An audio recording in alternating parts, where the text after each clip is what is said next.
Hi again, this is Liam with Doodle-Art, and I'm working with the Doodle-App. And right now I want to go back to the doodle that we were working on before, which is the mini dolls, and continue along with the character on the left, the face of the doll that we were coloring in last time. So we're going to work on her hair and her hat.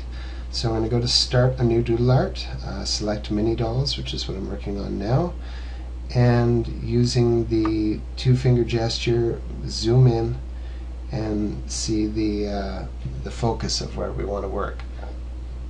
I'm going to move off to the right here, and I'm going to show you an example, which is the doll with the feather hat. And the reason why I'm showing this is to illustrate just what technique I'm using. Now, it looks really complicated, but it's not. It's just a matter of layering. And in this particular case, the default color, number 12, which is shown up here in the corner, top left corner of the screen, it's actually the color that, it's very close to the color that I used as the base color for her hat. The color I chose for her hat was actually 28. And selecting 28, I'm going to color off to the right here, and you'll see that was the color that I started off coloring the whole hat. And then just from there I started stippling with different colors on top. And what colors you pick is completely up to you, and you can just invent as you go. Now, when I color, I try to pick colors that are completely different, so that each character is contrasting next to the next character so that they stand out. In this case, we've got the girl with the doll with the feather hat has a really vibrant blue dress on. So I'm going to select this girl and make her dress yellow. So I'm going to pick 5, and I'm just going to color in some yellow, and I'm going to see how that looks and get an idea. Now, there's a really important technique to be used in this application, and it's really quite cool.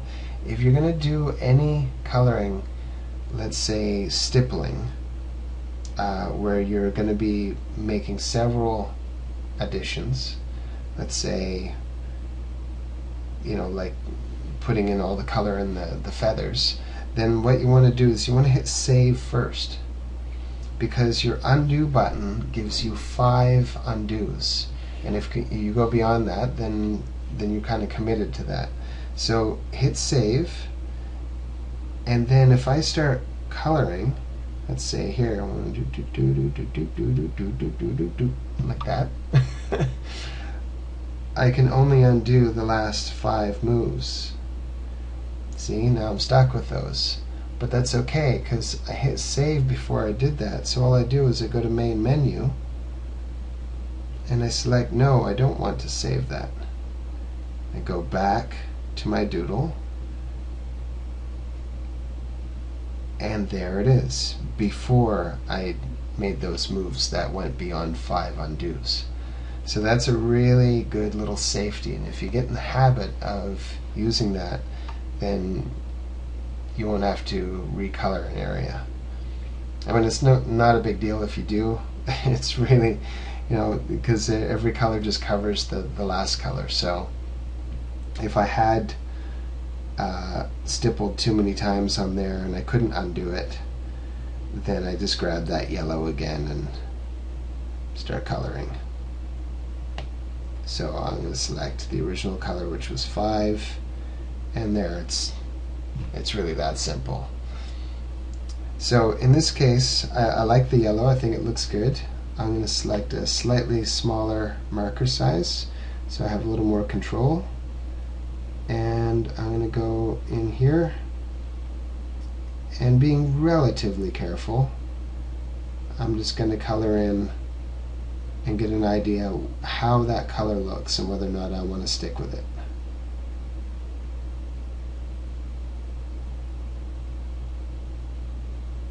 And there we go.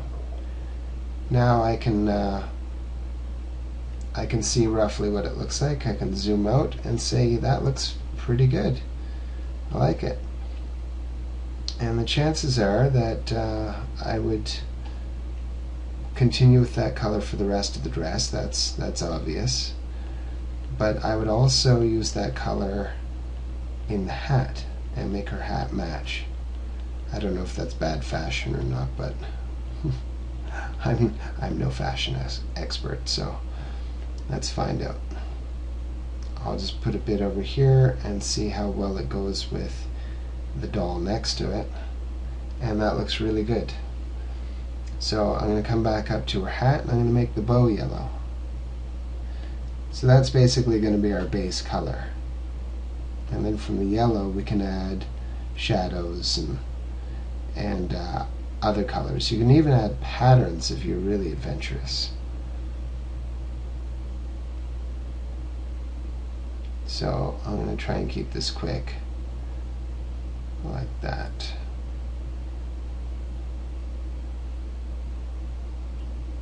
And now that I look at this illustration, this Doodle-Art poster, I can see that it's not just the ribbon, it's actually the folds of the hat on top as well. So that gives me an idea. It's a 4-ribbon ribbon, and it matches the shawl part of her dress. So I'm not going to worry about little things like the yellow going over the lines onto the uncolored areas. But now that I've got the yellow done, I'm going to switch gears a bit, and I'm going to go and I'm going to start doing in her hair, so that I can get an overall idea of how the colors interact and whether or not I really want to stick with that yellow. So I'm going to pick brown for her hair, and I'm just going to go in, and I already know that brown and yellow go together, but let's see how it looks and whether or not we go really dark, or if we make her hair black with a bit of blue for the highlights. I don't think I'll need to. I think that looks pretty good. It won't be messy. I'll just go over the lines because I'm just getting a general idea of the color.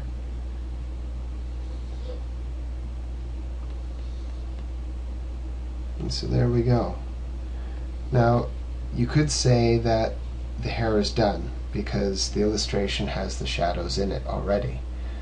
But in this case, I'm picky and a perfectionist and a detail freak, so I'm going to go right in and I'm going to add highlights. So we picked 13 as our brown color, so why don't I just go back to 12 or even 11A, it's a bit warmer, and just add some highlights in. And I would just pick out the high points of the hair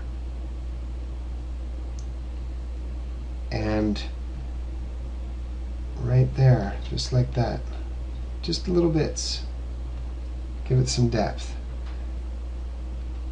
And in this case, I'm going to take it another step further.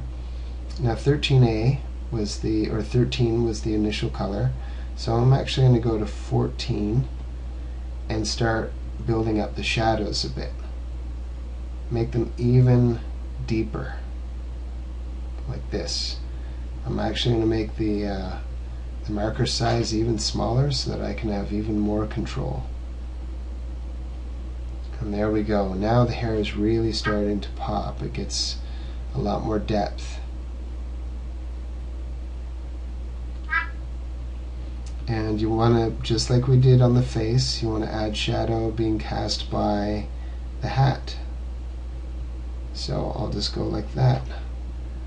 And now the hair is really starting to pick up and look more three-dimensional. So I'm going to select 14A, which is the really dark one, and just go into the really deep parts in the background, and that would be back down here.